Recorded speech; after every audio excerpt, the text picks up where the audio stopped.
readers. We have a pair coming, and they are Diane May and Keith Dempster, and they will be reading from To the Party. This is a short story reading published in 1954 by Tennessee Williams.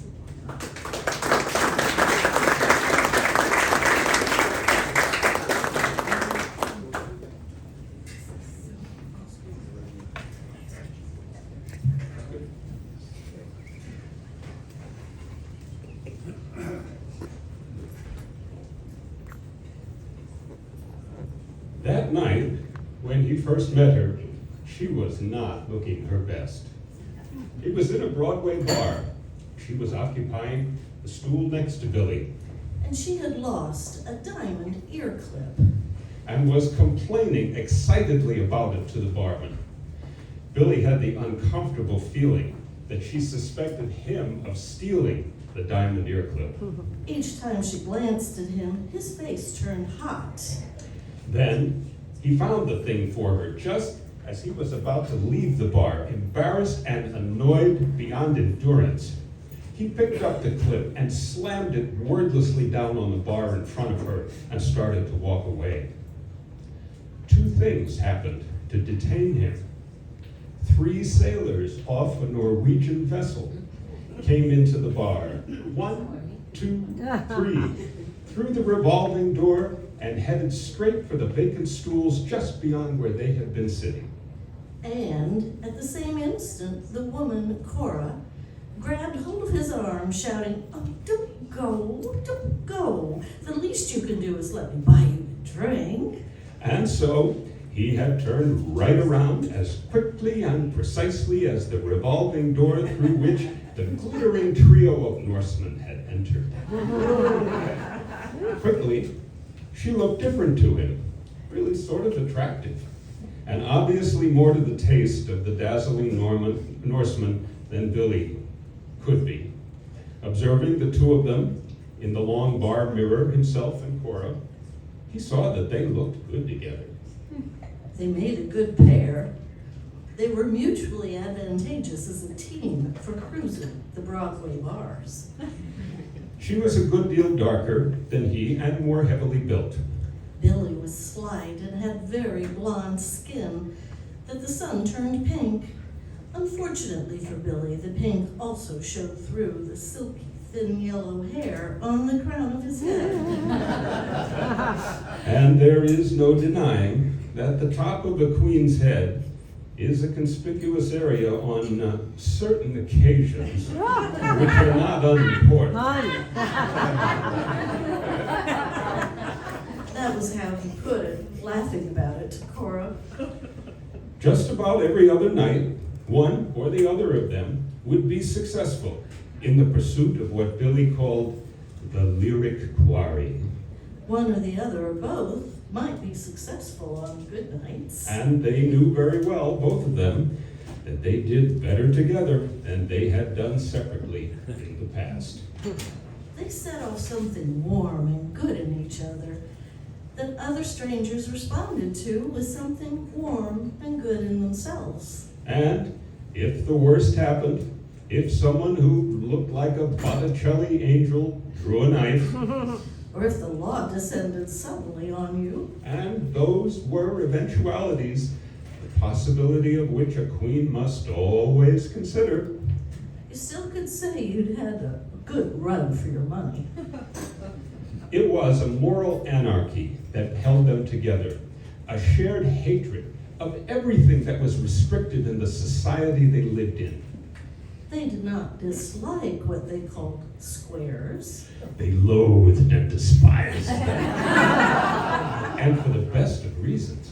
Getting around the squares was maybe responsible for half their pleasure in their outlaw existence. Except for the thrill of something lawless, they probably would have gotten bored with cruising. Maybe not. Well, maybe so. Sometimes Billy would wonder, Why do we do it? "We're lonely people," she said. "I guess it's as simple as that." But nothing is ever so simple as it appears when you are comfortably loaded. Take this occasion, for instance. Billy and Cora are traveling by motor.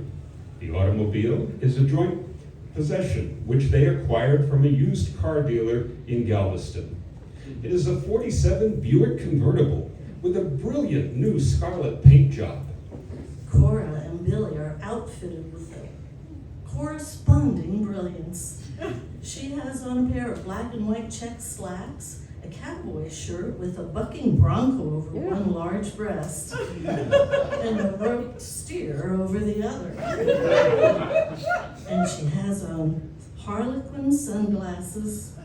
Her freshly peroxided hair is bound with a diaphanous scarf of magenta chiffon. She has on her diamond ear clips and her multiple slave bracelets. Billy thinks she has overdone it a little. Billy also presents a colorful appearance in a pair of blue jeans that fit as if they had been painted on him, and fancily embossed cowboy boots and a sport shirt that is covered with leaping dolphins. Ha ha! They have never had so much fun in their life together. They did Mobile, Pensacola, West Palm Beach, and Miami in one continual happy breeze. The scoreboard is brilliant. 15 lays, all hitching rides on the highway since they got the convertible. It's all we ever needed to hit the jackpot, Billy exults. They are on the Florida Keys, just about midway between the objective, Key West, and the tip of the peninsula. Nothing is visible about them but sky and mangrove swamp. Then, all of a sudden, under the hood of the car, comes a loud metallic noise as if steel blades are scraping. The fancy heap will not take the gas.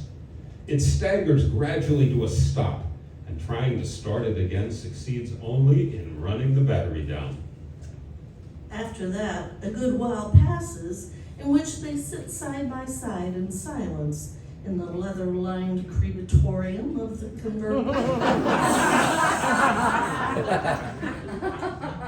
A humming sound begins to be heard in the distance. Perhaps it's a motorboat in the other side of the mangroves. Perhaps something on the highway. Cora begins to pile out of the car, taking the middle of the road and making great frantic circles with her arms as a motorcycle approaches. If the cyclist had desired to pass them, it would have been hardly possible. Billy is enchanted, not merely at the prospect of a rescue, but much more by the looks of the potential instrument of rescue. He has one of those blonde and block-shaped heads set upon a throat which is as broad as the head itself, and has the smooth and supple muscularity of the male organ in the early stage of tumescence. The hands are enormous square knobs to the golden doors of paradise. And the legs that straddle the quiescent fury of the cycle could not have been better designed by the appreciative eyes and fingers of Michelangelo or Rodin. He swings his great legs off the cycle, which he rests upon a metal support. He hardly says anything. He throws back the hood of the car, crouches into it for a couple of minutes, and then the expressionless blonde cube comes back into view and announces without inflection, Baron's gone out. "What did he say?" He said, Cora tells him, that the bearings have gone out. "What are bearings?" The cyclist utters a short barking laugh. He's back astraddle the leather seat of the Indian, but Cora has once more descended from the Buick. And she has resorted to the type of flirtation that even most queens would find common. She has fastened her bejeweled right hand over the saddle, which the boy sits astride. There is not only proximity, but contact between their two parties.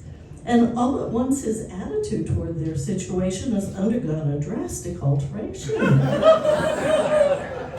He is now engaged, and again line. There's a garage on Boca Chica, he tells them. I see if they got a tow truck. I think they got one. Off he roars down the keys. Later, the abdicated roadmaster is towed into a garage on Boca Chica, and Cora and Billy, plus their newfound acquaintance, are checking all three into a tourist cabin, which is across the highway from the garage. Billy has stripped down to his shorts and has persuaded the square-headed blonde to do likewise. Cora is wearing her panties and bra. She looks across without real interest at the square-headed stranger. Excuse me, people, she remarks to Billy. I just remembered I promised to make a long-distance call to Atlanta. A long-distance call to Atlanta is a code message between herself and Billy. What it means is this: the field is yours to conquer. Cora goes out, having thrown on a jacket and pulled on her checkerboard slacks. She is smoking a cigarette in a shadow not more than 5 yards distance from the cabin. Inside the cabin, the field is Billy's to conquer. Billy says to the cyclist, "How do you like me?" "Huh?" Billy gives him a drink. "How do you like me now?" It is less than a minute before Cora hears a loud sound, that thud of a body not falling but thrown to a floor. She is at the door pushing it open. "Hello?" She pretends not to notice Billy's position and bloody mouth on the floor. "Well," she says, "I got my call through to Atlanta." While she is saying this, she is getting out of her jacket and her checkerboard slacks, and she's not stopping there.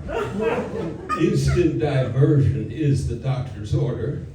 She is stripped bare in 10 seconds and on the bed. Billy is outside, and she is enduring the most undesired embrace that she can remember in all her long history of desired and undesired and sometimes only patiently born embraces. Why do we do it? We're lonely people. But nothing is ever that simple. Don't you know it?